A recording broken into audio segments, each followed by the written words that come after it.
For over 20 years, the unmistakable scream of the inline-4 engine was the heartbeat of Yamaha's racing legacy.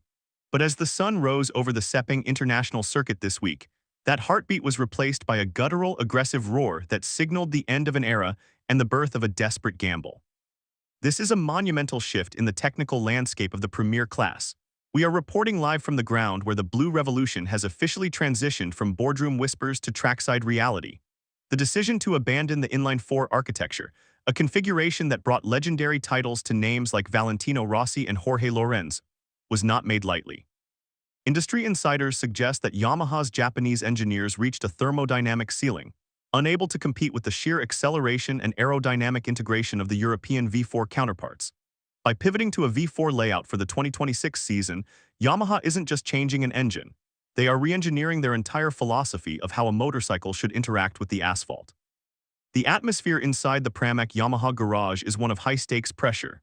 Management has invested hundreds of millions into this prototype, knowing that failure isn't just a loss on the timesheets. It's a potential exit point for a brand that has defined Grand Prix racing for decades. During the opening sessions, observers noted that the new chassis was designed with an almost radical focus on mass centralization, trying to retain the sweet handling characteristics Yamaha is famous for, while housing the more violent power delivery of the V4. However, as the first day of testing concluded, the raw data began to tell a story of immense difficulty. The bike appeared to be a beast that refused to be tamed, showing signs of extreme wheelie tendencies and a power curve that left even veteran mechanics looking concerned. The shift is so profound that even the electronics specialists were seen working well into the night, rewriting code from scratch to manage a torque delivery system that the team has never navigated before. This is no longer just a test. It is a race against a ticking clock to prove that Yamaha's biggest gamble in 30 years wasn't a mistake. While the machinery was the story of the morning, the man in the saddle became the headline of the afternoon. As world superbike icon Toprak Razgatlioglu faced a staggering reality check that left even his most vocal supporters questioning if his aggressive style can survive the transition to a V4 prototype. The arrival of the Turkish sensation in the premier class was supposed to be a seamless coronation, but the physics of the 2026 Yamaha V4 are proving to be his greatest rival yet. Toprak is widely regarded as one of the greatest breakers in motorcycle history, famous for his ability to stand a bike on its front wheel while entering a corner at 180 miles per hour. However, reports from the track indicate that the V4 engine braking system is behaving in a way that is entirely foreign to his muscle memory. Instead of the predictable sliding entry he used to dominate the production-based series, the prototype machine is reportedly exhibiting a vicious chatter that disrupts his rhythm. Compounding this issue is a fascinating development regarding aerodynamic compliance. Journalists in the paddock have uncovered that Toprak's physical stature, standing significantly taller than the average rider, has created an unforeseen hurdle with the 2026 aero dimension regulations. To keep the bike within the legal height and width boxes mandated by the governing body, Yamaha technicians were forced to remove specific rear winglets during several sessions. This led to a catastrophic loss of rear stability, making the bike look nervous and uncooperative under heavy deceleration. Telemetry showed Toprak losing nearly half a second in the final sector alone, struggling to get the bike turned while maintaining the high corner speed required for a competitive lap. The frustration was visible. Every time he returned to the pit box, the debriefs grew longer and the expressions grimmer. It's a classic culture shock between a rider's instinct and a machine's limitations. The question circulating through the paddock tonight isn't just about the bike's speed, but whether one of the world's most talented riders can survive the psychological strain of being nearly 2 seconds off the pace during the most important debut of his career. The momentum of the Sepang Test came to a grinding halt on day 2, as the Pramac Yamaha shutters were pulled down in a move that sparked immediate panic among fans and sent a wave of speculation through the media center about a potential catastrophic failure within the new V4 project. In a sport where every minute of track time is worth thousands of dollars in data, a blackout like the one we witnessed is almost unheard of. Rumors began to swirl that a major mechanical setback had occurred deep within the engine's internal components.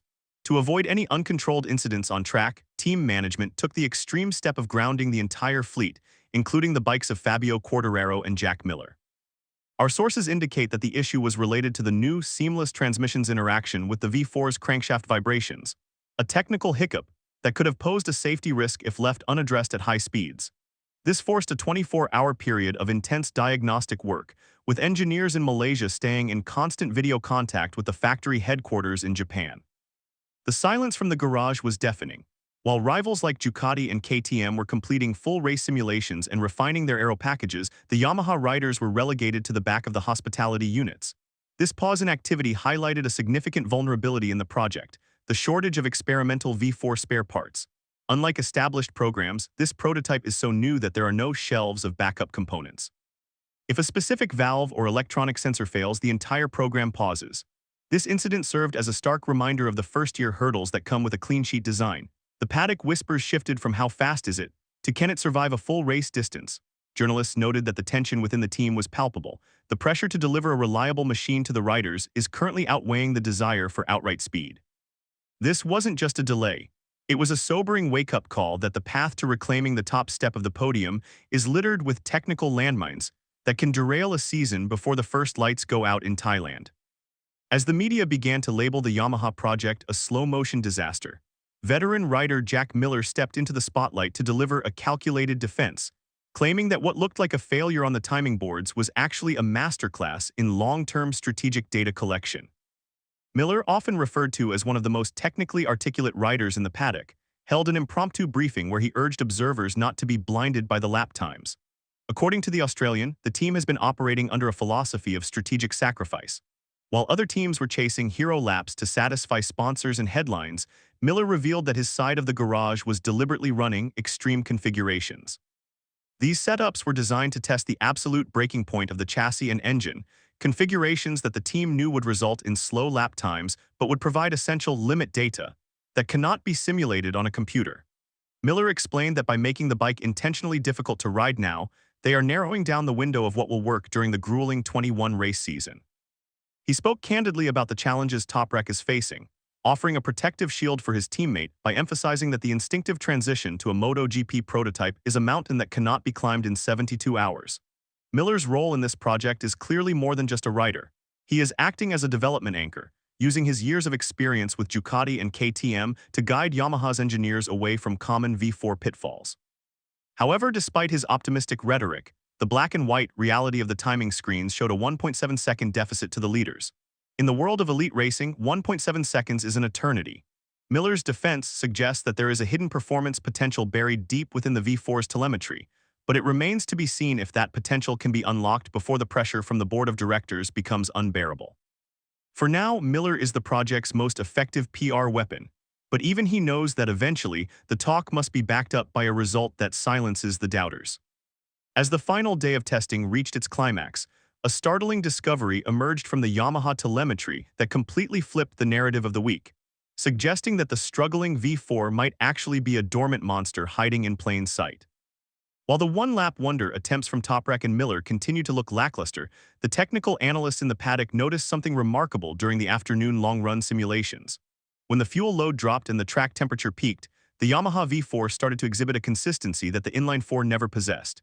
In a simulated sprint race run, Jack Miller was actually recording lap times that were faster than his qualifying attempts. This suggests that the bike has an incredible race-based DNA, maintaining its tire life and stability over a long duration better than many of its rivals. The V4's power distribution, which seemed vicious on fresh tires, appeared to become a major advantage once the grip levels dropped, allowing the riders to use the torque to pivot the bike in a way that saves the edge of the tire. For Toprak, the final hours were a frantic search for front-end feel. He was seen following the championship leaders, studying their braking points and body positions. The reports from his crew chief suggest that they made a breakthrough in the final 30 minutes by adjusting the engine mapping to be less digital and more analog, giving Toprak the connection he needs to his right hand. The gap to the front narrowed slightly, but the real victory was in the consistency. If a race were held today, Yamaha wouldn't win, but they might just outlast half the grid. This technical silver lining has given the team a much-needed boost of morale. They have moved from a state of total confusion to a state of informed struggle. They now know exactly where the deficit lies. It's in the explosiveness needed for qualifying. While the media focuses on the 20th place ranking, the engineers are looking at the average pace, which tells a much more competitive story. The V4 isn't slow. It's just currently unoptimized for the short, sharp bursts of speed that define the modern MotoGP era. With the Sepang Test now in the history books, all eyes have shifted to the upcoming sessions in Thailand, where Yamaha is expected to unveil a secret development package that will determine whether the 2026 season is a historic comeback or a catastrophic waste of resources. The paddock is currently abuzz with reports that a major aerodynamic and electronic update is being rushed through production in Iwata. This emergency package reportedly includes a revised ground effect fairing designed specifically to solve the stability issues Toprak encountered. Furthermore, there are whispers of a revised crankshaft design aimed at smoothing out the power delivery that has been so taxing on the rider's physical endurance. The test in Buriram will be the ultimatum. There is no more time for extreme configurations or strategic sacrifices. When the bikes hit the track in Thailand, the gap to the front must be cut in half, or the project risks losing the support of its key sponsors and the confidence of its world-class riders. The stakes for the 2026 season are not just about trophies, they are about the future of the Pramac Yamaha partnership. If the adaptation process remains this slow, the stressful nightmare that Miller warned about could become a reality, leading to internal friction and potential mid-season personnel changes. However, if the data from Sepang has been correctly interpreted, Yamaha could be the dark horse that no one saw coming. The Blue Revolution is at a crossroads. We have seen the struggle, we have seen the grounding, and we have seen the flashes of long-run potential. As the crates are packed and the teams head north, one thing is certain: the true power of the Yamaha V4 remains the biggest mystery in the sport. The revolution has begun, but whether it ends in a podium or a pit lane disaster will be decided in the humidity of Thailand. The world is waiting, and for Yamaha,